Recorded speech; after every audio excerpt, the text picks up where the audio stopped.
ఈరోజు ధ్యానించబోయే వాక్యం మీ అందరికీ తెలుసు. మీరే చెప్తారు చెప్పబడి వచ్చి, కానీ చెప్తున్నప్పుడు ఇదేనా ఇది తెలిసింది కదా అనుకోవద్దు. డీప్గా ఆ వాక్యాన్ని, ఇది ఈ వాక్యం గురించి మీరు చెప్పమంటే మీరు వచ్చి చెప్తారు, చదివి చక్కగా చెప్పగలుగుతారు. ఒక పాస్టర్ గారు ఏంటి మేము చెప్పగలుగుతారు కదా అనుకుంటారు. కానీ దేవుడు ప్రేరేపించింది నేను చెప్పాలి కదా. దీన్ని ఈ వాక్యాన్ని చదువుతున్నప్పుడు ఖచ్చితంగా మనము మన హృదయాన్ని నేను ఎక్కడున్నాను అనేది ఖచ్చితంగా మీరు టిక్ చేస్తారని నమ్ముతున్నాను. యథార్థంగా ఒప్పుకుంటారని నమ్ముతున్నాను. ఎక్కడో ఒక ప్లేస్కు తీర్మానానికి వస్తాం. వాక్యం వెళ్ళిన తర్వాత ఒక కన్క్లూజన్కి వస్తాం. అయ్యి పాస్టర్ గారు నా గురించి మాట్లాడు అనుకుంటాం. సార్ పాస్టర్ గారు నా గురించి మాట్లాడేది ఏంటి అని నా హృదయంలో నేను మాట్లాడతానే మీకు చదువుతుంది అంతే. ఉద్దేశించేయంగా ఫ్లోర్ వెళ్ళిపోతుంది. పరిగెత్తుకుంటే వెళ్ళను, సావధానంగా వాక్యం ధ్యానించుకున్నాం. ఇన్నిది మాత్రం మీ హృదయాల్లో ఫలించాలి. వాక్యము మనలో పనిచేసిందంటే అర్థమేమి? నన్ను పనిచేసినా, నీకు గోలికి పనిచేసినా అంటే అర్థమేమి? డాక్టర్ అంటాడు, నేను రాయించిన గోళీలు పనిచేసాయా అమ్మా అంటే ఏం చెప్తాం? బాగైతే చెప్తాం గోళీలు మంచిదని డాక్టర్ గారు. అవి వేసుకున్న తర్వాత నాకు మంచి నయమైంది, ఆరోగ్యం బాగుంది అనగా డాక్టర్ గారితో ఆనందం. నేను రాయించిన గోళీలు ఆయనలో పనిచేసాయి, ఆరోగ్యం వచ్చింది. సరే జాగ్రత్తగా ఆరోగ్యం కాపాడుకో, ఇంకా గోళీలు మిగవలసిన పని లేదు, ఆరోగ్యం వచ్చిన తర్వాత ఇంకా గోళీలతో పని లేదు, మంచి ఆరోగ్యం కూడా అని చెప్తాడు. అంతే కదా. అంటే దేవుని వాక్యం కూడా మనలో క్రియ జరిగిస్తున్నప్పుడు మన నుండి వచ్చేటువంటి ఆశీర్వాదం చాలా గొప్పగా ఉంటాయి. అంటే గృహంలో ఉన్నటువంటి గృహిణి ఆమె జీవితంలో వాక్యం పనిచేస్తున్నప్పుడు ఆమె దీపంలాగా వెలుగుతారు. దీపంలాగా వెలుగుతుంది. కుటుంబాన్ని అంతటికి ఒక దీపంలాగా వెలుగుతుంది. ఎప్పుడైతే ఆ హృదయంలో వాక్యం పని జరుగుతుందో, క్రియ జరుగుతుందో, ఆ వాక్యం ఆమె జీవితాన్ని కడుతూ వస్తుంది. ఆమెలో ఉన్న మూఢతనం, ఆమెలో ఉన్న కఠినత్వము, ఆమెలో ఉన్న అజ్ఞానము ఇవన్నీ తొలగిపోతూ ఒక క్రమం వస్తూ ఉంటుంది. అమెరికా దేశంలో ఉంటున్నప్పుడు వాక్యం యాకోబు పత్రిక మీద చెప్తూ ఉన్నాను. చాలామంది కూడా ఫోన్ చేసి ఆంగ్లంలో వారు వాక్యం విన్నారు. నేను ఆంగ్లంలో ఆ పక్కన కనపడదు, వాక్యం చెప్తున్నాను. యాకోబు రాసిన పత్రిక అంతా అయిపోయిన తర్వాత ఫైనల్గా ఒకరోజు మీటింగ్ పెట్టాను. చెప్తూ వారి యొక్క సంగతులు చెప్పాను. యాకోబు రాసిన పత్రిక అంకులు చెప్తున్నప్పుడు తనకున్న ఎక్స్పీరియన్స్తో పత్రిక వివరించినప్పుడు నిజంగా మా జీవితాలు చాలా బ్లెస్డ్ అయ్యాయి. రోమా పత్రిక కూడా చెప్పాలి అంకులు మీరన్నా, చెప్పలేదమ్మా నేను ఉపవాస ప్రార్థనలు ఉంటున్నా, నేను అది ఒక్కటి చెప్పలేదు ఎందుకంటే టైం లేదని చెప్పాను. మేము చాలా దీవించబడ్డాము. దీన్ని నువ్వు బాగా మోస్తే నేను మోస్తాను. ఈ వాక్యం నీ దగ్గరికి వస్తే మనలో ఉన్న దరిద్రత, మనలో ఉన్న శాపం, మనలో ఉన్నటువంటి కఠినత్వం, మనలో ఉన్న అజ్ఞానంలో తొలగిపోయి నిన్ను చూసిన వాళ్ళు ఆశ్చర్యపడే విధంగా చేస్తాడు. ఈ వ్యక్తి ఇలా అయిపోయాడా అని అంచేత దేవుంటారా, వాక్యం పని చేయకపోతే నువ్వు ఎంతకాలం చర్చికి వచ్చినా ఏమీ లేదు, ప్రయోజనం లేదు. మీరేనంటే నేనంతే. వాక్యం నీ జీవితంలో పని చేయలేదా అంటే అదేమి? వాక్యాన్ని నువ్వు చేర్చుకోలేదు. చాలాసార్లు మనం ప్రార్థన చేస్తాం, దేవా నా జీవితం ఇతరులకు దీవెనకరంగా చేయాలి. ఎలా దీవెనకరంగా చేయగలుగుతాడు మన జీవితాన్ని? ఒక తండ్రిగా నేను కుటుంబంలో ఉన్నాను. నేను మొట్టమొదట నా బిడ్డలకు కుటుంబానికి దీవెనకరంగా మారిపోవాలి. ఎట్లా మారిపోతాను? చాలా చేసేవా ప్రార్థన, నేను నా కుటుంబానికి నా బిడ్డలకు నేను దీవెనకరంగా మారిపోవాలి. బాధపడతావు? నా వలన పిల్లలు క్షేమం పొందుతున్నారా, లేకపోతే వాళ్ళు బాధపడుతున్నారు? మన మిత్రులకు, కుటుంబానికి దీవెనకరంగా ఉండాలి. ఎప్పుడైతే కుటుంబానికి దీవెనకరంగా మారితే ఇతరులకు దీవెనకరంగా మారాలి. మన ప్రార్థన, మన పరిచర్య, మన మాటలు, మన జీవితం దీవెనకరంగా మారాలి. చదువు వాక్య భాగాన్ని మనం చదువు. వాక్యం లూకా సువార్త 8వ అధ్యాయము 4వ వచనం నుండి. లూకా సువార్త పేజీ నంబర్ 58, కొత్త నిబంధన. బహుజన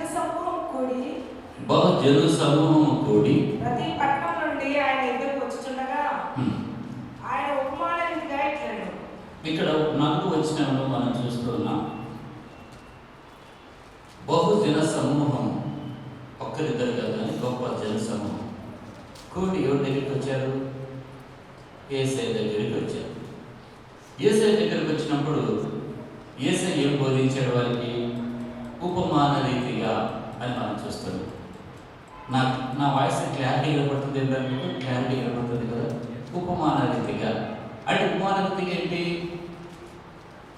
ఉపమానము అంటే ఏదైనా ఒకటి వివరించి చెప్పాలంటే ఉపమాన రూపంలో చెప్తే బాగుంటుంది.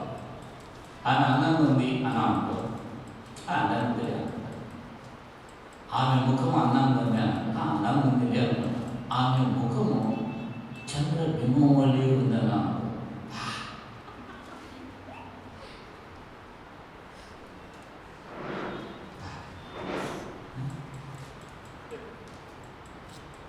ఒక ఆయన అడిగాను, ఏమ్మా ఎందుకు అమ్మాయి ఇష్టమైందంటనా అంటే, ఆయనే నల్లగుంటాడు, ఆ అమ్మాయి మంచి తెల్లగుంటారు, అయినా అమ్మాయి తెల్లగలేదు. తెల్లగుండగానే తెల్లగలేదు అంటే కన్నులు అలా ఉంటాయి. చూడ మనం చూసే నేత్రాలు అలా ఉంటాయి. యేసు ప్రభువు ఉపమానం చెప్తున్నాడు. ఎందుకు చెప్తున్నాడు అంటే అర్థం చేసుకోవడానికి. మనం ఒక అంశాన్ని అర్థం చేసుకోవడానికైనా పరలోక సంగతులు ఉన్నట్టు చెప్తే ఎవరికి అర్థం కాదు, వెరితనం ఉంటాయి. అందుకే పరలోక సంగతులు ఈ భూమి మీదనే మనసులో చెప్పాలంటే భూ సంబంధమైన విషయాలు తీసుకొని చెప్తే అర్థమవుతాయి. ఒక సాఫ్ట్వేర్ ఇంజనీర్ను, ఒక సివిల్ ఇంజనీర్ పక్కన పెట్టి మీ ఇద్దరి సబ్జెక్టు ఒక ఎట్లుంటాయంటే, ఆయన త్రోవలు ఆయన పోతాడు, ఈయన త్రోవలు ఈయన పోతాడు. ఈయన సిమెంట్ ఇటుకలు అంటాడు, ఆయన ఏమంటాడు సాఫ్ట్వేర్, ఆయన లాంగ్వేజ్ తీరుగా ఉంటాయి. కనుకనే అతుకుపడదు. పరసంబంధమైన విషయాలు కూడా చెప్పాలి అంటే యేసు వారు ఏం చేశారు? ఉపమానం చెప్పారు. ఈ ఉపమానంలో ఏముంది అనేది ఒకసారి ఉపమానం చదువుదాం, దాని భావాన్ని మరో చదువుదాం. విత్తువాడు విత్తనములు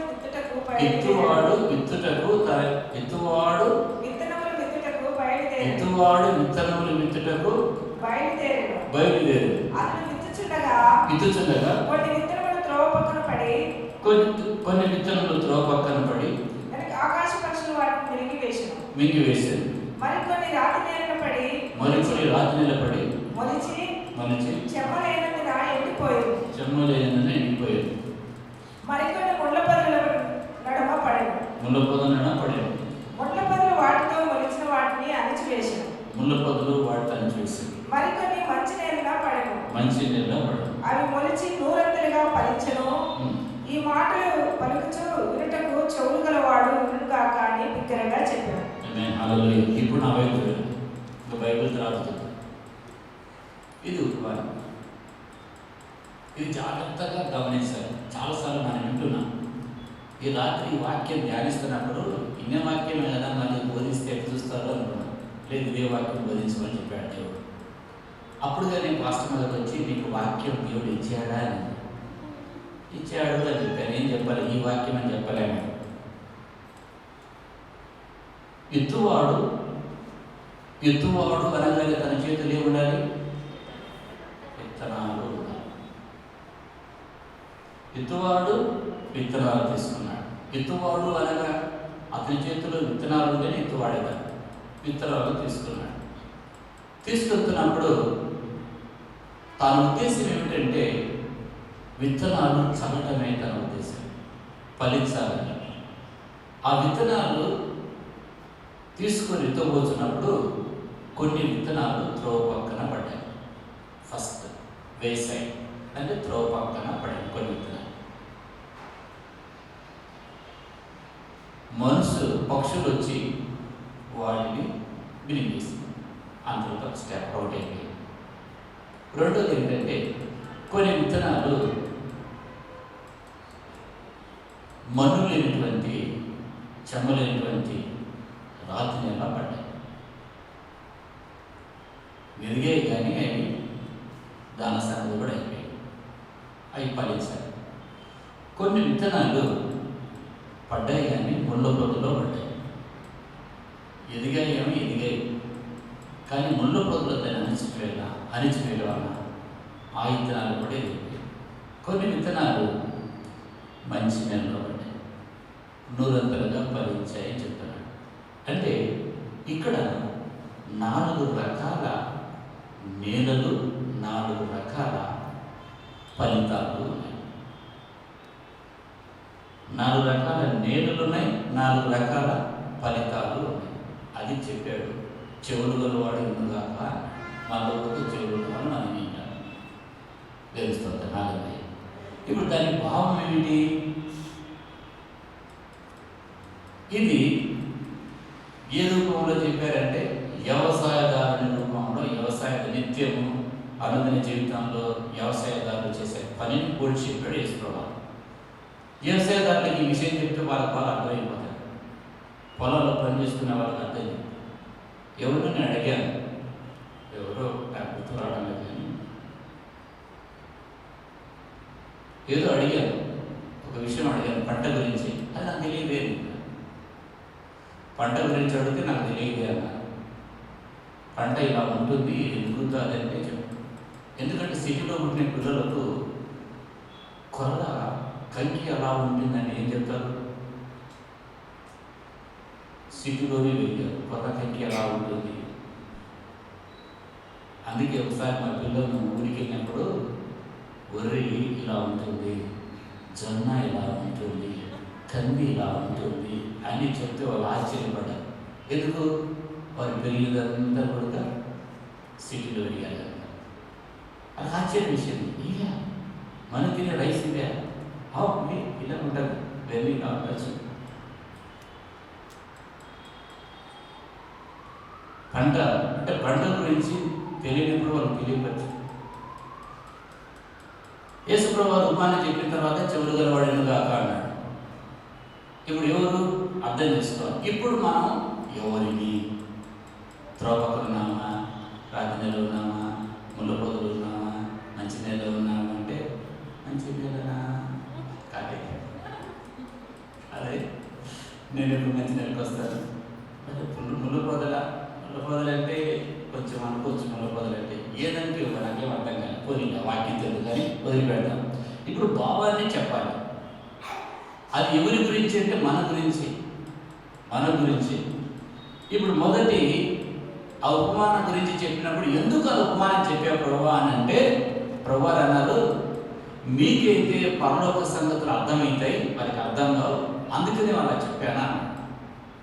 పరలోక సంగతులు అర్థం కావాలి అంటే దేవుని ప్రేమించే హృదయం అనుకుంటే అర్థమవుతాయి. దేవుడు ఒకసారి పరిశుద్ధాత్మ హృదయం తెలిస్తే ఇంకా ప్రార్థన వాక్యం మండిపోతాం. దేవుడిని తాకలేదనుకో, ఎవరైనా తెరవలేదనుకో, వాక్యం అర్థం కాదు. ఎన్ని సంవత్సరాలైన వాక్యం చదువు, మీకు వాక్యాలు కావాలి. దేవుడు హృదయం తెరిచేంత ఇంకా భావం చెప్పాలి కదా.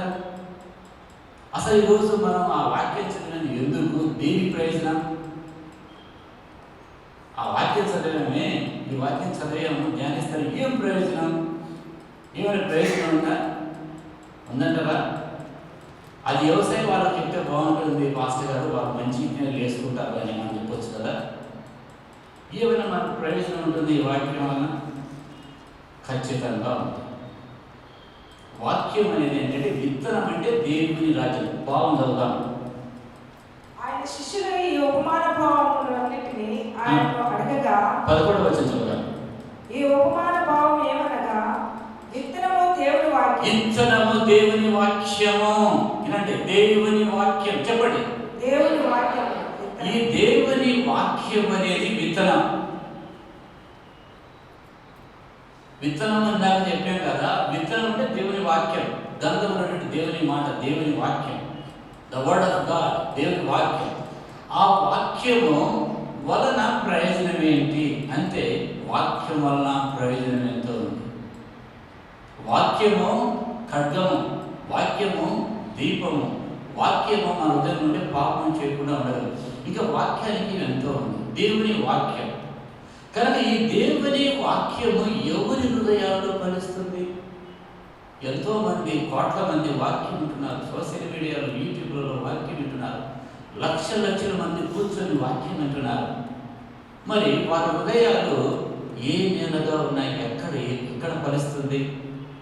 వాక్యము, విత్తనము దేవుని వాక్యం. అంటే విత్తనాన్ని దేవునితో పోల్చాడు వాక్యం. కనుక ఈ విత్తనం ఎక్కడ ఫలిస్తుంది? ఏ హృదయం అయితే సిద్ధంగా ఉందో, ఏ హృదయం అయితే సిద్ధపరచుకొని వాక్యం కొరకు ఆశ కలిగినారో వారి జీవితాల్లో వాక్యం ఫలిస్తూ ఉంది. విత్తనము దేవుని వాక్యం. త్రోవ పక్కన పడిన వారు అంటే వాళ్ళు లైట్గా ఉంటారు. లైట్ తీసుకో, బొత్తి లైట్ తీసుకో, పొత్తి మన చెట్లు పోతే వాళ్ళు లైట్ తీసుకో. డీపో వద్దు, మన పిల్లలు పిల్లి కాదు. ఏమమ్మా నువ్వు ఒకదారు అన్నారు, ఎట్లా అంటే దాన్ని చెప్పడానికి కాదు, నువ్వు ఎట్లా చేస్తావు పెళ్ళి అంటే, దీంట్లో చేస్తావా దాంట్లో చేస్తావా, దీంట్లో చేస్తావా దాంట్లో చేస్తావా, ఎలా చేస్తావు?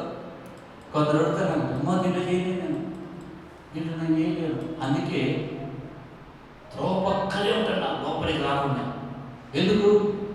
దీంట్లోకి వచ్చే నా పిల్లల వివాహము నేను చేయలేను. ఎంత అజ్ఞానం!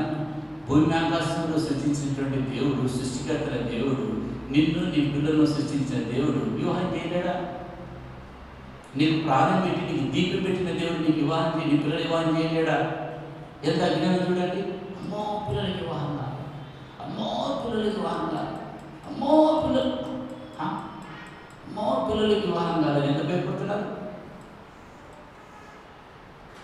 సృష్టించిన దేవుడు నీకు సంబంధించిన వాళ్ళని ఎప్పుడో పెట్టినాడు. ఏ సందేహం? వాళ్ళని ఇలాగనే ఎప్పుడు నమ్ముకుంటూ త్రోవ పక్కన పడినటువంటి వాళ్ళు ఎలా ఉన్నారంట? త్రోవ పక్కన అంటే సర్ఫేస్లో ఉన్నారు, ఉపరితలం మీద ఉన్నారు, పక్కన వేసే. మరి అలాంటి వారి హృదయాల్లో దేవుని వాక్యం ఫలిస్తుంది. అందుకే వాళ్ళు ఎలా ఉన్నారంటే, సైతాను ఆ వాక్యాన్ని ఎత్తుకుపోయడానికి అనువుగా ఉన్నారంట. ఆ సైతాను ఇప్పుడే పడింది వాక్యం ఎత్తుకుపో, ఇప్పుడే పాస్టర్ గారు ఎత్తాడు, మెట్లు దిగుతున్నాను, ఎత్తుకుపో. చర్చిలో ఉన్నంత వరకు దేవుని పాటల శబ్దం వినపడింది. చర్చిని దాడిపోగానే వేరే పాటలు వస్తాయి.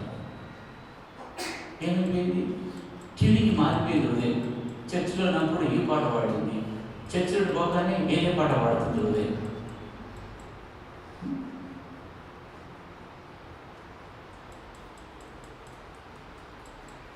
త్రోవ కనపడిన వారు ప్రయోజనమా?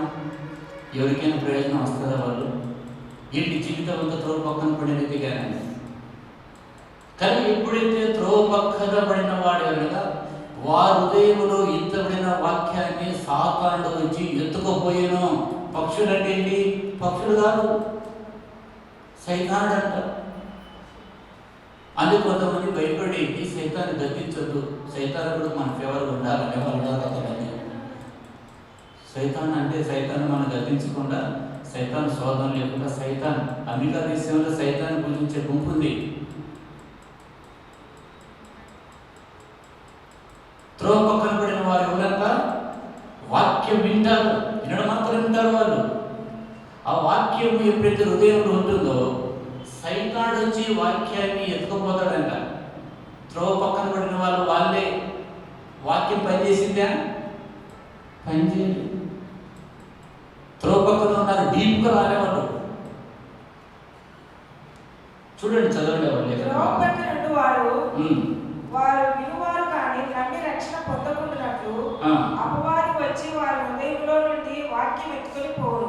నమ్మి రక్షణ పొందుకున్నట్లు అపవాది వచ్చి వారి హృదయంలో విత్తబడిన వాక్యం ఎత్తుకొని పోరు. మీ ఇంట్లోకి వచ్చి ఎత్తుకొని పోతున్నాడు అనుకో, అన్నిటివన్నీ ఊరుకుంటారా? దొంగ వస్తాడు, వచ్చి ఇంట్లోని ఇనుమైన వస్తువులను ఎత్తుకొని పోతాను. ఏం చేస్తారు? ఎత్తుకపో అంటామా? ఇలువేని వచ్చి ఇంట్లో ఎత్తుకుపోతాడు. వాడు ఊరుకుంటే ఎత్తుకో. గడప దగ్గర రాగానే నివారిస్తారు. ఎవరు అన్నాడు, ఎప్పుడు వచ్చావు, ఎన్నో అని. వాడు ఇంట్లోకి వచ్చి విలువైన వస్తువులు, ఏ విలువైన వస్తువులు, పెద్ద పెద్ద వస్తువులు తీసుకోడు. ఫస్ట్ బీరువా దగ్గరికి వెళ్తాడు, అల్మా దగ్గరికి వెళ్తాడు. వాడు కావాల్సిందేంటి? బంగారు. కుక్కటిపల్లిలో దొంగలించి ఇంట్లో ఉంటే డబ్బు దొంగలిస్తున్నప్పుడు దొంగ అంటాడని, చెల్లమ్మ ఏమనుకో, నాకు కష్టం అట్టుంది కనుక నీకు దొంగలిస్తానని. దొంగలించిందే చెల్లెమ్మ అంటాడంట. చెల్లమ్మ నా కష్టం అలా దొంగలిస్తానా? అవును చెల్లమ్మ, అందరూ కుక్కను పెంచుకుంటారు కదా, నీవెందుకు పెంచుకోలేదు చెల్లెమ్మ అని అంట. పోతూ పోతూ చెల్లెమ్మ మళ్ళీ ఒక సంవత్సరానికి వచ్చాని కొంచెం దాచిపెట్టావా అన్నాడు.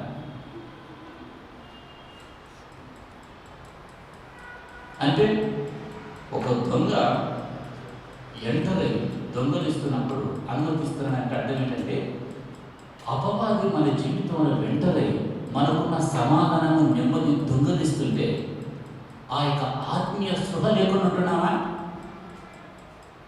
వాడు దొంగలించింది ఏం దొంగలిస్తాడు? బంగారు వెండి అవసరం లేదు. వాడికి బంగారు గోల్డ్ అంత బంగారం మన దగ్గర, బంగారం అంతా వాయిందే, ఈ లోకం అంతా వాడిదే.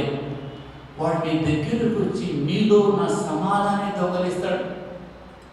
ఎప్పుడో మాటలు గుర్తు చేస్తాడు. ఆ రోజు నీ పడితే మాట్లాడాడు కదా, ఈరోజు ఇంటికి వచ్చగానే కారం పెట్టు, అన్నం పెట్టు, మా వాళ్ళు మంచి చేసి పెట్టాలి. ఎప్పుడు విషయాలు నీకు ప్రేరేపించి నీకు సమాధానాన్ని దొంగలిస్తాడు. అపవాది నీ దగ్గరికి వచ్చాడు, నీలో ఉన్న సమాధానం దొంగలిస్తాడు. హల్లెలూయా. హల్లెలూయా. సమాధానం లేదు, ఇది నాకు ఇక్కడుంది, ఏ వాక్యం చదివినట్టు అని అనుకుంటున్న కారణం ఏమిటంటే నీలో ఉన్న సమాధానం లేదు. అపవాది దొంగలించడం అంటే ఏం దొంగలిస్తాడు? వాడు ఏమన్నా కనపడేటువంటి శరీరం ఉందే, ఆత్మ, దుష్టాత్మ. ఆ దుష్టాత్మ నేను ప్రేమ కలగ చేస్తాడు.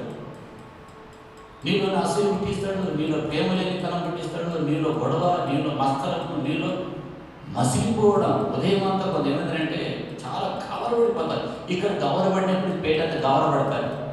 ఇక్కడ నిందలంటే ఏం కాదు. కొందరు భోజనం తినమని నిందనని అంటారు. ఎందుకు? ఆకలితోనే తినరు వాళ్ళు. ఎందుకు? ఏదో ఒక విధమైనటువంటి కఠినత్వం, ఓ మొండితనం, ఓ కోపం. సైతాన్ చేసే పని. అందుకే హృదయంలో విత్తబడిన వాక్యాన్ని సైతానుడు ఎత్తుకొని పోతున్నాడంటే వీళ్ళు ఏం చేస్తున్నారు? ఎత్తుకొని పోవటానికి అనువుగా ఉంది వారి హృదయం. అలాంటి వారు ఎన్నడూ దేవుళ్ళు ఫలించలేరు, అభివృద్ధి చెందలేరు, రక్షణ పొందలేరు, దీవెనకరంగా ఉండలేరు. ఊరికే పేరుకు క్రైస్తవులు. ఆ క్రైస్తవులు అన్ని చేస్తారు కదా, వాళ్ళని క్రైస్తవులు, వాళ్ళని క్రిస్టియన్ అని. ఎంతోమంది క్రైస్తవులు అనిపించారండి. ఒక ఆయన అన్నాడు, సార్ నా స్నేహితులు క్రైస్తవులే సార్, నాతో కలిసి కూర్చొని మంచిగానే తాగుతారు సార్. నేను థమ్స్అప్ తాగలేదు, మంచిగా తాగుతాను. అలాంటి వాళ్ళని క్రిస్టియన్స్ అన్నాము కాదు. క్రైస్తవులు అంటే చాలా పవిత్రతో, పరిశుద్ధతో జీవించేటువంటి వ్యక్తి. ఒక ప్రత్యేకంగా ఉంటాడు ఆయన జీవితం. కనుక దేవుడు ఉండగా మరి త్రోవ పక్కన ఎవరున్నారు? త్రోవ పక్కన మన దేవుని, మన సంగతులు ఊరు లేదు. ఎవరుంటారు త్రోవ పక్కన? మీరే ఉంటారా?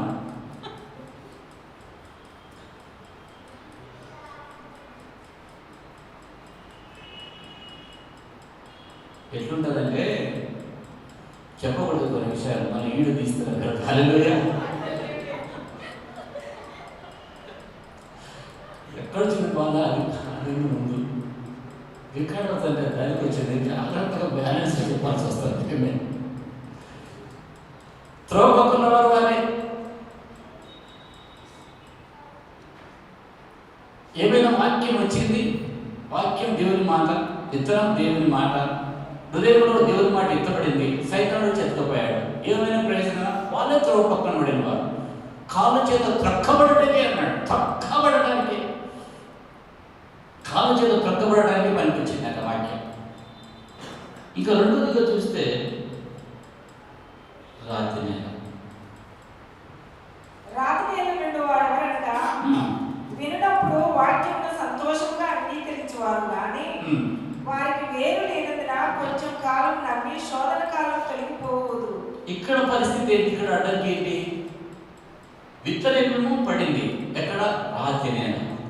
చెమ్మ లేనందున, మట్టి లేనందున వీళ్ళు వాక్యం వింటారంట. ఆ వాక్యం అంత సంతోషం ఉంది, ఈరోజు వాక్యం నా కొరికే. అమ్మా ఇంత బాగుంది వాక్యం, దేవుడు నాపై మాట్లాడాడు దేవుడితో. హల్లెలూయా. ఇక ఏ దేవుడే నాకు యేసయ్యా నేను వదిలిపెట్టి ఎక్కడ వెళ్ళను. ఎంత వాక్యం మాట్లాడేది అన్నమాట. సంతోషంగా ఉంది వాళ్ళకి వాక్యం కదా. అలాగ కొద్ది కాలం ఉన్నారు. అయితే ఉన్నట్టుండి శోధన వచ్చింది. ఏదో శోధన వచ్చింది. శోధన రాగానే ఏం చేస్తున్నారు వాళ్ళు? శోధన రాగానే తప్పిపోయినారు. అంటే వారి సంతోషం ఎంతకాలం నిలిచింది? కొంచెం కాలమే నిలిచింది. వారే రాతి నేల. ఎవరున్నారు ఇక్కడ? రాతి నేల ఉన్న వారిని చెప్తారా? ఒప్పుకుంటారా? నేను ఒప్పుకోను. పాస్టర్ గారు రాతి నేలలో ఉంటున్నాడంట, పాస్టర్ గారు రాతి నేలలో ప్రచారం చేసుకుంటారా?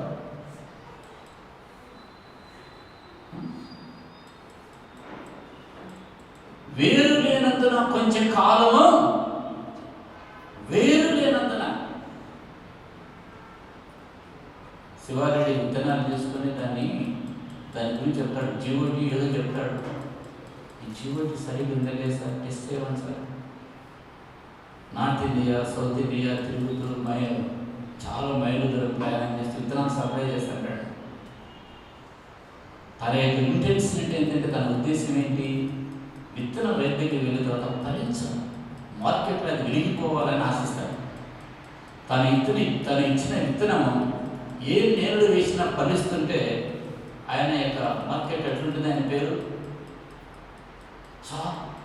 ఫలాని విత్తనము చాలా పవర్ఫుల్గా ఉందంట, ఏ నీళ్ళు వేసినా కానీ మంచి పంట వస్తుందంట, ఆ విత్తనమే కావాలి మాకంటారా లేదా? ఇతర ఫాల్ట్ లేదు. ఇక్కడ ఫాల్ట్ ఏంటి? నేను ఇతరుల ఫాల్ట్ లేదు. వేరు లేనందున క్రైస్తవ విశ్వాస దివ్యులోరు రాతి నేల. అంటే విరగని హృదయం, విరగని హృదయం, ఇరగని హృదయం. శ్రీవాస పాడబడుతుంటారు, విరగనిచో ఇరిగిన మేఘము వర్షం వస్తుంది కదా, ఇరగనిచో ఏం ప్రయోజనం అని. ఇరిగిపోవాలి. ఎట్లా వెళ్ళిపోతాం? వాళ్ళు ఇరిస్తే నేను ఇరుగుతాను, వాళ్ళు ఇరిగిపోవాలి. నేను పాస్టర్ గారు చెప్పి పాస్టర్ గారు ఇరిగిపోవాలి. నేను ఇరిగాను.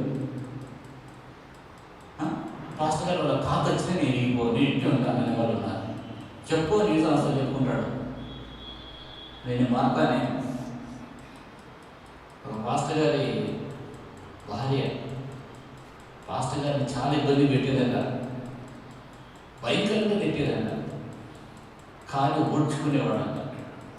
ఒకరోజు ఎన్ని భయంకరమైనంటే పులిపిడి మీద నేను చెప్పలేకపోతాను అన్నమాట, అట్లా తిట్టేదంట.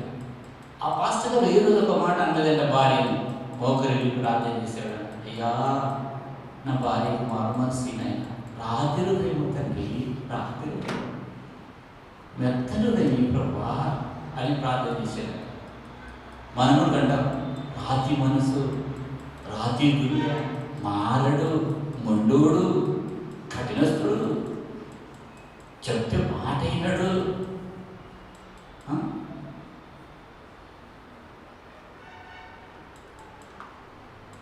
సుగంధి గల స్త్రీలు నాబాలు భార్య పేరు అబీగైలు. నాబాలంట మోటుతనం గలవాడంట, అబీగైలు సుబుద్ధి గల స్త్రీ అంట. ఈ మోటునికి సుబుద్ధి గల స్త్రీ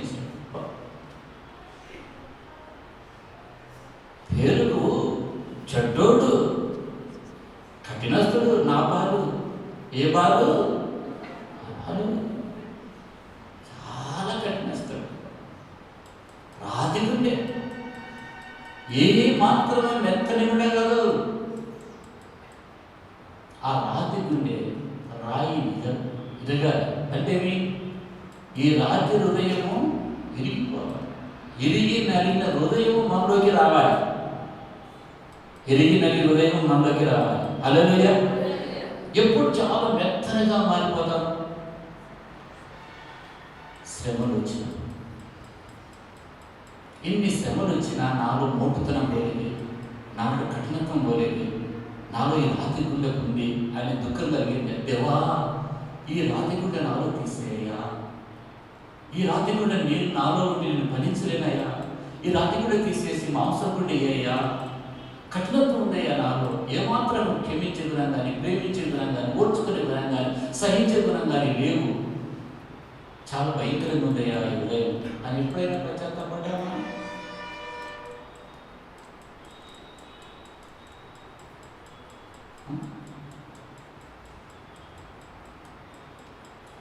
అన్రిపెంటింగ్ అంటే మారు మనసు పొందని హృదయము అని. మారు మనసు పొందని హృదయమే రాతి నేల. శోధన కాలంలో తప్పిపోతారు, కనపడరు వాళ్ళు. మరి మూడవ నేల ఏంటి? ఇది రాతి నేల. ఎవరు రాతి నేల? ఈ రాతి నేల ఏం కాదు భయం, నేనే ఉండొచ్చు, నేను కాదు, నేనే ఉండొచ్చు.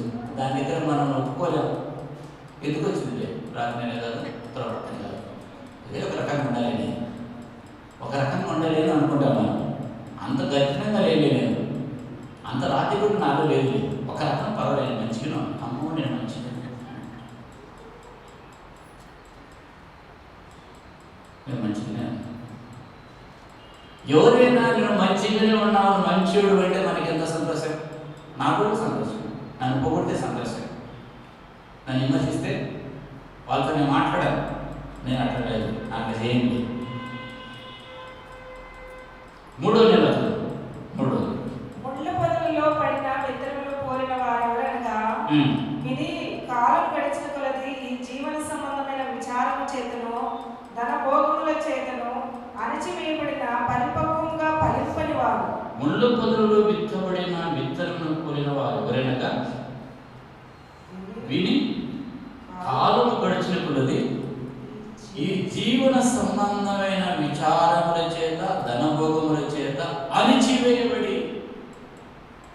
ముళ్ళ పొదలలో ఉన్నటువంటి వారు ఎవరంటే, మధ్యలో ఈ జీవన సంబంధమైన ఈ జీవితంలో ఎదురయ్యేటువంటి ధన సంబంధమైనటువంటి భోగాలు, భోగేక్షలను ఆకర్షితులై దాని చేత అణచబడినవారు. విత్తనం పెరుగుతుంది మొక్క, దాని మీద వచ్చి ముళ్ళ పొదలు పడ్డాయి. ఏంటి ఆ ముళ్ళ పొదలు? ఈ జీవన సంబంధమైన భోగేక్షలు.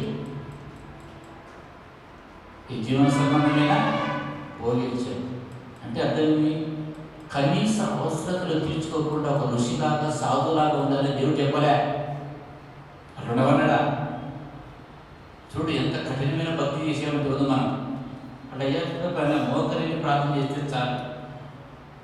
దేవుడు ఏమన్నా పోయి ఋషిలాగా వస్త్రాలు మార్చేసి బిగించుకొని శరీరాన్ని నడగొట్టుకొని ఉండమని చెప్పలే. పాపాలు ఒప్పుకొని దేవుని రూపంలో ఎదగమని చెప్పాడు. ధనభోగాలంటే మనం కనీస అవసరతలు చక్కగా సౌఖ్యంగా అన్ని విషయాల్లో ఫలిస్తూ అభివృద్ధి చెందుతూ ముందుకు వెళ్ళమని చెప్పాడు దేవుడు. ఏమీ లేకుండా చాలా భయంకరంగా ఉండాలి. ఒక అరణ్యంలో కూర్చొని తపస్సు చేసుకుని కూర్చోని చెప్పాలా? ఇంకా ప్రశ్నలు అవుతారు అట్లా వెళ్తే.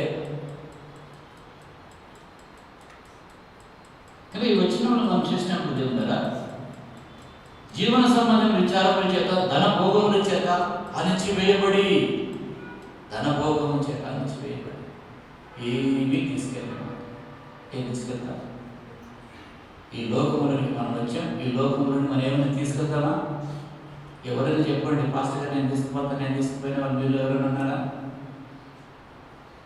మనం ఈ లోకంలోనికి వస్తున్నాం, మనం ఏమీ తీసుకురాలేదు. ఈ లోకంలోని మనం వెళ్ళిపోతున్నప్పుడు ఏమీ తీసుకుపోలేదు. భార్య భర్తలు అంతే, ఎవరు చెప్పిపోరు. ఆమె ఎప్పుడు వెళ్తుందో ఈయన ఎప్పుడు వెళ్తుందో తెలియదు.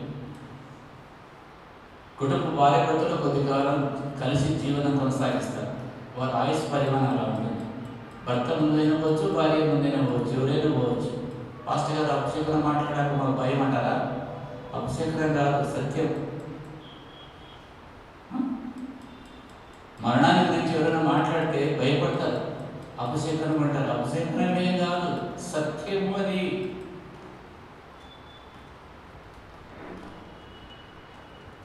ఇప్పుడు 3 రకాల నేలలు, 3 రకాల ఫలితాల విషయం. మంచిగా ఉన్నాయా ఫలితాలు? నేలలు బాగున్నాయా? హృదయాలు బాగున్నాయా? హృదయాలు బాగున్నాయా అంటే మీ హృదయాలు ఇక్కడుండే హృదయాలు, ఈ హృదయాలు బాగున్నాయా? చూడండి, ఇష్టమైన సీరియల్ చూస్తాను, మరికి రావాలని వస్తాను. ఇష్టమైన సీరియల్ చూస్తాను. ఆ రోజు వచ్చినప్పుడు నీ మనసు దాని మీద ఉంటుందా ఉండదు? ఆ డేటు ఆ మంగళవారం వస్తుందంటూ ఆ టయానికి కూర్చోవా? మీరు పెద్దల గురించి కాదు, ఎవరికో ఒకరికి ఆ టయానికి గుర్తుకొస్తారు కదా. అయితే దేవుడు నమ్ముకున్న తర్వాత అన్నీ వదిలిపెట్టగలం. అన్నీ వదిలిపెట్టగలం అంటే ఏవైతే పనికిరావో పనికిరాని వాటిని మనం విన్నాం. అంటే నీ జీవితంలో దేని చేత వాక్యం అణిచివేయబడుతుంది? త్రోపక్కులు ఉండటం వలన, రాతినేలో ఉండటం వలన, ముళ్ళు పొదలు ఉండటం వలన అణిచివేయబడుతుంది వాక్యం. ఏ హృదయాన్ని కలిగి వలన అణిచివేయబడుతుంది? కర్నూలుకు నేను వెళ్ళాను. చర్చిలోనే నేను పడుకున్నాను, చేశాను కదా. తెల్లవారుజామున పిల్లలు అక్కడ పడుకోవడానికి యవనస్తులు వస్తారు. 3 రోజులు నేను గమనించాను. ఒక్క యవనస్తుడైనా తెల్లవారుజాము లేచి 5 గంటలకు 6 గంటలకు లేచి మోకరిల్లి ప్రార్థన చేస్తాడు. ఒక్క యవనస్తుడు నేను చూడలేను. నేను 4 గంటలు 3 గంటలు లేచి మోకరిల్లి ప్రార్థన చేసి గమనిస్తాను. వస్తారు, ఆ చర్చిలో పండుకుంటారు, బెడ్షీట్ తీసుకొని. తెల్లవారినాక 6 గంటలు అయినాక వెళ్ళిపోతుంటారు. 5 గంటలు లేచి తెల్లవారుజాము లేచి ఒక్క యవనస్తుడైనా ప్రార్థన చేస్తాడంటే, ఒక్క యవనస్తుడు ప్రార్థన చేసేవాడు అనమాట. ఒక్క యవనస్తుడైనా బైబిల్ పట్టుకుని ఆ తెల్లవారుజామున బైబిల్ చదువుతాడంటే ఒక్క యవనస్తుడు కనపడలే.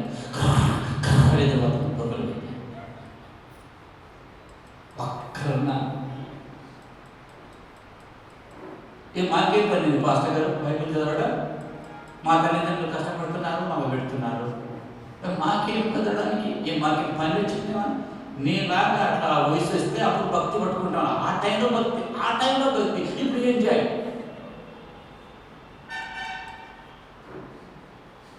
ఒక్కరంటే ఒకరు తెల్లవారుజామునే కానీ ఏ యవనస్తులు లేచి ఈ రోజుల్లో మన గృహాలలో తెల్లవారుజాము లేచి ప్రార్థన చేసి 5 గంటలకి ప్రార్థన చేసి 6 గంటలకు బైబిల్ చదువుతున్నారు. బైబిల్ చదివేవాళ్ళు మనం అడిగితే నువ్వు చూసినావా? నువ్వు చూసావా? నా బైబిల్తో నీకేం పని? నా ప్రార్థనతో నీకేం పని? నాతో నువ్వు మాట్లాడాలి. నువ్వు మాట్లాడితే నా కోపం ఇంట్లో రిప్లై ఇచ్చేది, అక్కడ రిప్లై ఉంటుంది.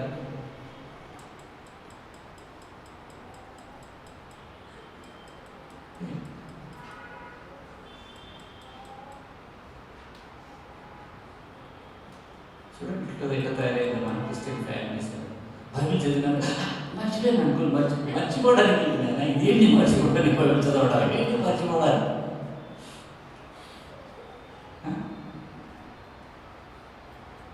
ఉదయమే లేచి 5 గంటలకు లేచి బైబిల్ చదివి ప్రార్థన చేస్తే చూడు నీ లైఫ్ ఎలా ఉంటుందో. చేసి చూడు నీ లైఫ్ ఎలాగ వర్ధిల్లుతుందో, ఎలా ఉంటుందో చూడు. అలా ఒక సంవత్సరం చేసి చూడు, సంవత్సరం కాదు కొన్ని నెలలు చేసి చూడు, నీ లైఫ్ ఎలా కందులుతుందో.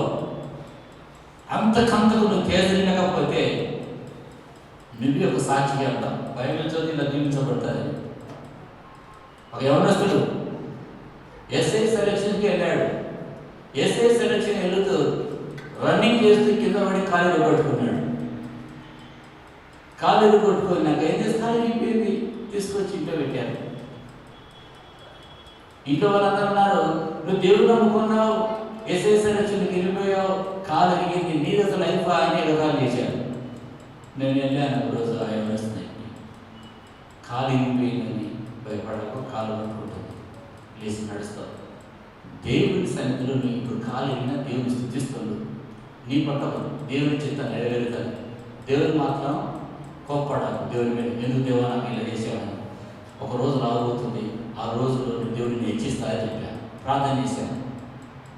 మంచిగా కాలు కట్టుకుని లేచి నిలబడ్డాడు, నడవగలిగాడు. ఒక ఎగ్జామ్, రిటర్న్ ఎగ్జామ్ వచ్చింది, మంచి రిటర్న్ ఎగ్జామ్. ఆ ఎగ్జామ్లో ఈయన చదువుకున్నట్టు పోయి రాయాలి. వరుసగా 150 బిట్లు, వరుసగా 150 ఏవైతే చదువుకున్నాడో అవి అక్కడ ఉన్నాయి. ABCDD అని వరుసగా పెట్టుకుంటూ వచ్చాడు. తాను చదివినవి 150, ఆ 150 అక్కడే ఉన్నాయి. ఒక పెద్ద కంపెనీలో గవర్నమెంట్ జాబ్, ఈ విమానాలు ఎయిర్ ఫ్లైట్స్ తయారు చేసే దాంట్లో సెలెక్ట్ అయిపోయాడు. చెప్పాడు సాక్షి, అన్న ఆ రోజు నా దగ్గరికి వచ్చావు, ప్రాణం తెప్పరిల్లిందన్న, ప్రాణం తెప్పరిల్లింది మీరు ప్రార్థించిన తర్వాత. రాత్రి హాయిగా నిద్రపోయానన్నా, ధైర్యం తెచ్చుకున్నానన్నా, ఆ తర్వాత నిబ్బరంగా దేవుని మీద ఆనుకున్నానన్నా, కాళ్ళు పట్టుకుని తర్వాత నేను చదివాను, చదివిన ఈ బుక్లో 150 బిట్లు అవి వచ్చి ఎక్కడ పెట్టాను నాకు దేవుడు వచ్చింది. హల్లెలూయా. నీ లైఫ్ నాకు తిప్పడానికి ఎంతసేపు, దేవుడికి ఎంతసేపు అడుగు, టన్ తిప్పడానికి ఎంతసేపు. ఫ్లైట్ టేకప్ చేసేటప్పుడు ఎయిర్ హోస్ట్ ఇచ్చే వస్తారు, వెళ్తూ సాధి వెళ్తూ వెళ్తూ వెళ్తూ ఎయిర్ హోస్ట్ చెప్తారు నువ్వు వెళ్ళేసుకోవాలని చెప్తారు. అది ఫ్లైట్ టేకప్ చేస్తున్నాడు. అందుకే అందరూ ఏం చేస్తారు, నడుముతూ వెళ్తూ పెట్టుకుంటారు. ఒకసారి పాస్టమ్ గారు అంటే నా బెల్ట్ నేను పెట్టుకుంటే పాస్టమ్ గారు నా బెల్ట్ లాగా నీ బెల్ట్ నీకు ఉండాలి అని చెప్పాను. నాది లాగుతుంది, నాది నీకు ఉంటుంది బెల్ట్ చూడు పక్కనే. అదే నా పక్కన చూడండి, ఆయన బెల్ట్ పట్టాలా కూర్చున్నప్పుడు అదే నా బెల్ట్ కలపాలంటే నా బెల్ట్ నా దగ్గర, నీ బెల్ట్ నీ దగ్గర ఉంటుంది. ఫ్లైట్ టేకప్ చేసినప్పుడు వాళ్ళు చేసి చేస్తారు, బెల్ట్ పెట్టుకోవాలి, బెల్ట్ పెట్టి. మనకు ఏం బెల్ట్ ఉండాలి, సత్యం అనే బెల్ట్ మనం ధరించాలి. దట్టి సత్యమైన దట్టి 3 నెలలు 3 రకాల ఫలితాలు అయిపోయింది. త్రో పక్కన రాత్రి నెల 3 పక్కన దాంట్లో నామా, మన ఏదైనా దాంట్లో నామా. రాత్రి నేనంటే పనికిరాయా, ఉల్లపోదంటే పనికిరాయా, త్రో పక్కన అంటే మరీ పనికిరాయా.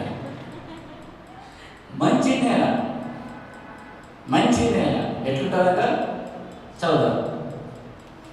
మంచి నేల నుండి విత్తనము, మంచి నేలలో విత్తబడిన పోలిన విత్తనము వారెవరనగా యోగ్యమైన మంచి మనసుతో వాక్యము వారెవరనగా విని దాన్ని అవలంబించి ఓపికతో ఫలించువారు. ఎస్, వీళ్ళ గురించి 5 విషయాలు ఉన్నాయి, నేను చెప్తాను, తర్వాత ముగిస్తాను, అది నా టైం. మంచి నెలలో పడినటువంటి వారు గుడ్ గ్రౌండ్ అంటారు. వారికి రిప్రజెంటేటివ్ ఎట్టుందంటే ట్రూ బిలీవర్స్, నిజమైన నిఖమైన క్రైస్తవులు. పేరుకు క్రైస్తవులు కాదు, మతానికి కులానికి కాదు, ఒక మార్గం, ఒక వ్యక్తి.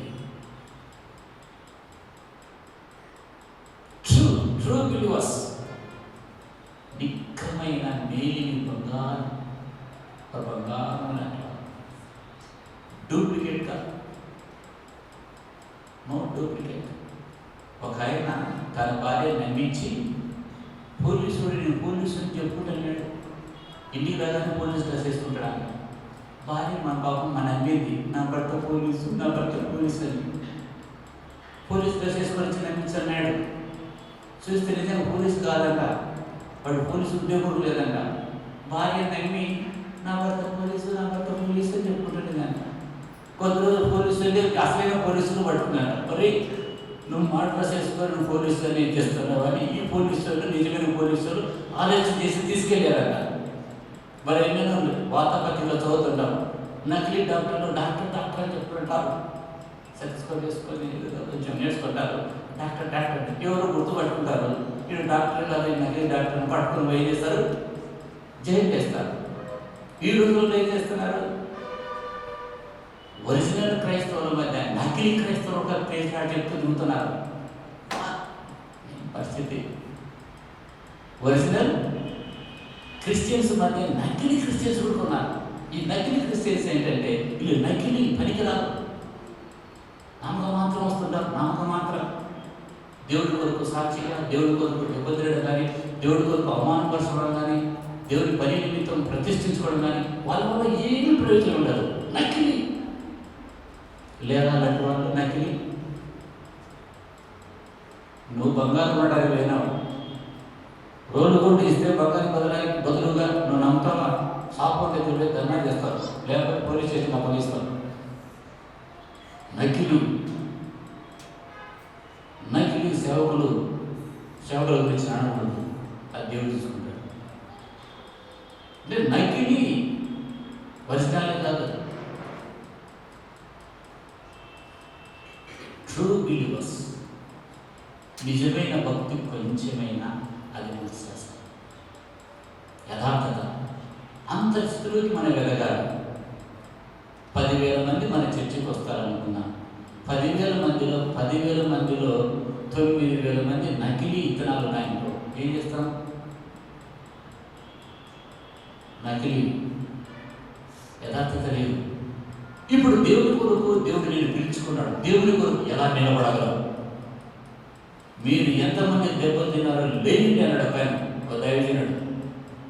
ఒకసారి దెబ్బలు తిన్నాడు, నేను ఎందుకు లేనని కూర్చొని పక్కన ఐడియా ఉండి దాంట్లోకి నువ్వు వచ్చావు ఉండి అన్నాడు. పెద్ద మీటింగ్ జరుగుతుంది. ఆ మీటింగ్లో దైవజనుడు అన్నాడు, దేవుడి కొరకు దెబ్బలు తిన్నవారు, తిట్లు తిన్నవారు, అవమానపరచబడిన వారు ఎంతోమంది ఉన్నారు, లేయండి అన్నాడు. నేను ఇప్పుడు దెబ్బలు తిన్నా కూర్చున్నా.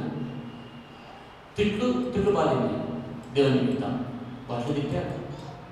ఇప్పుడు కూడా తిట్టారు పక్కన పడ్డారు. దేవుని నిమిత్తం దెబ్బలు, దేవుని నిమిత్తం తిట్లు. మరి దేవుని నిమిత్తం దేవుని కొరకు పౌరుషంగా నేను యథార్థంగా నిలబడతాం అనే క్రైస్తత్వం నీలో అంటే డూప్లికేట్ అంటే తీర్మానం చేస్తుంది. ట్రూ బిలీవర్స్, నిజమైన క్రైస్తవులు, దే ఆర్ టీచబుల్. వాళ్ళు టీచబిలిటీ ఉండదు, వింటే చెప్తే వింటారు. మూడవదిగా ఒబీడియంట్, విధేయత ఉంటుంది వాళ్ళలో క్రిస్టియన్ క్యారెక్టర్ని డెవలప్ చేసుకుంటారు. క్రిస్టియన్ క్యారెక్టర్, మా ఆయన చాలా మారాడు, మా ఆవిడ చాలా మారింది. ఏం మారింది? మండితనం ఉంటే ప్రభు నమ్మకనే మండితనం పోయిందే, ఇసుకించి మనసు పోయిందే, దెబ్బలాడబడేది పోయిందే, బూతులు మాట్లాడి పోయిందే, పిల్లలను కొట్టేది పోయిందే. అనవసరంగా భర్త ఏదంటే పిల్లలు పట్టణం పడతారు. భర్త ఏమన్నాడు? పిల్లలు కొట్టే పని కోపం భర్త మీద కోపం పిల్లలు చెప్తారు. వాళ్ళు పోతూ ప్రయాణంలో అనేది అంటారు, ఆయన అంటాడు, పిల్లలు కొడతారు. భర్త మీద కోపం ఎదురుగా అతని మీద కోపం దుత్తర మీద చూపించినట్టు మారిందే. పేకి బాగానే ఉంటాం, లోపల ఎన్నిసార్లు తిట్టుకోలే. ఈ సచ్చినోడు నన్ను కొడతానే ఉంటాడు, ఈ చేతులు పోను అంటే అన్నట్టే మనసులో అనుకోలే. అనుకున్నాను లేదు, నన్ను ఎంత బాధ పెడుతున్నాడు చూడు, చచ్చినోడు చూడు ఎస్ఐ కట్ట మధ్యలో అనేది మరి యేసయ్య.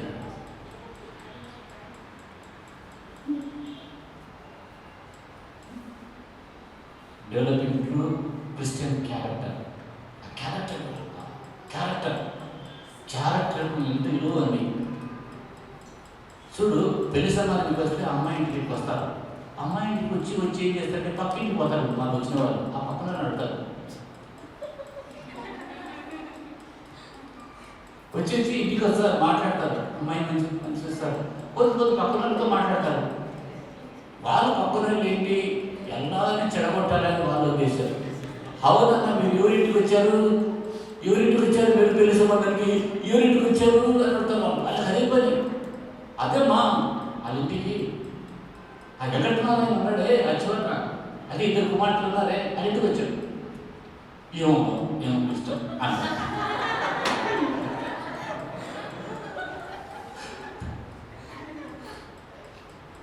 వాళ్ళు మళ్ళీ వస్తారు. వాళ్ళు ఆయన అట్లన్నాడే, ఏమో నీకేమన్నాడు, ఏమో అట్లేదు అంటాడా చెడగొట్టే తత్వం. ఈరోజు చెడగొట్టారు. క్యారెక్టర్ను సంపాదించుకోవడం, డబ్బులు సంపాదించుకోవడం ఇది. క్యారెక్టర్ను సంపాదించడం చాలా కష్టం.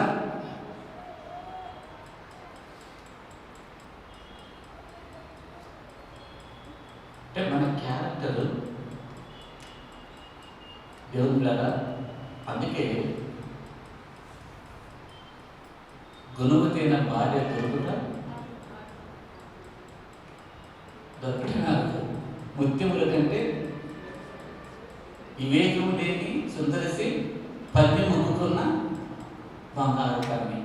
వివేకం లేని సుందరసి, వివేకం లేదు సుందరంగా ఉంది. దేంతో సమానం అంట? పంది ముక్కుకు బంగారు కర్మి. బంగారు కర్మికి ఒక పంది ముక్కుకు బంగారు కర్మి పెట్టి అమ్ముతాడు. ఎక్కడ అందుతుంది అది?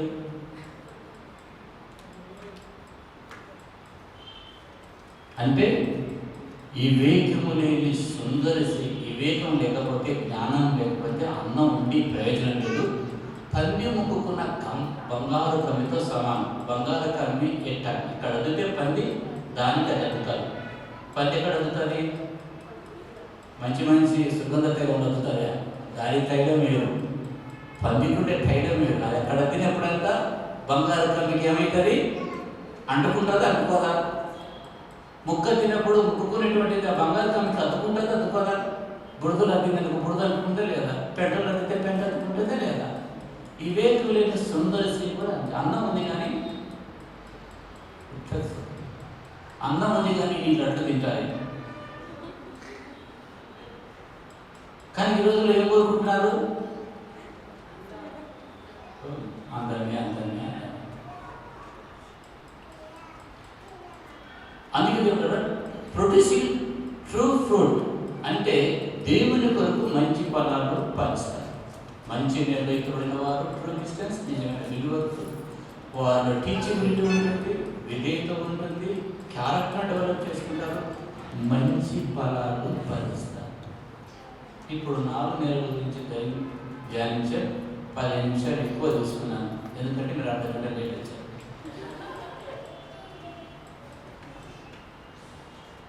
కొందరు ఎగ్జాక్ట్గా 11కి వచ్చారు, కొందరు పాపం 10 నిమిషాలు లేట్ వచ్చారు, కొందరు 15 నిమిషాలు వచ్చారు.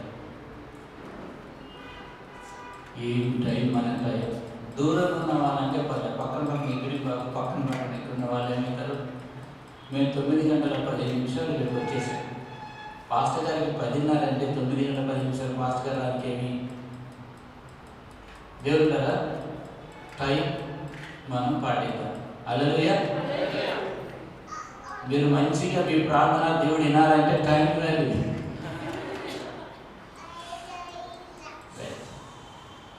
ఇప్పుడు 4 ఎకరాలు, ఇప్పుడు మంచి నేలు ఇత్తబడింది, ఇత్తనాలా ఉన్న వారి చేతులు ముగిస్తాను, అయిపోయింది. మంచి నేలలో ఉన్నటువంటి విత్తనం నేనే అనే వారి చేతులు ఎత్తండి. దేవుని స్తోత్రం. నేను లేను. ముళ్ళ పొదలో ఇత్తబడిన విత్తనాలు ఎవరి చేతులు ఎత్తండి. మీరు లేని నేను లేను. దేవుని స్తోత్రం. రాత్రి ఎత్తబడిన వారు ఎవరైనా చేతులు ఎత్తండి. ఎవరు లేదు. మీరు లేరు, నేను లేను. దేవుని స్తోత్రం. త్రోపక్కలు పడిన వారు ఎవరు ఎత్తండి. అస్సలే మీరు లేదు నేను లేదు. మరి మనం ఎక్కడ ఉన్నట్టు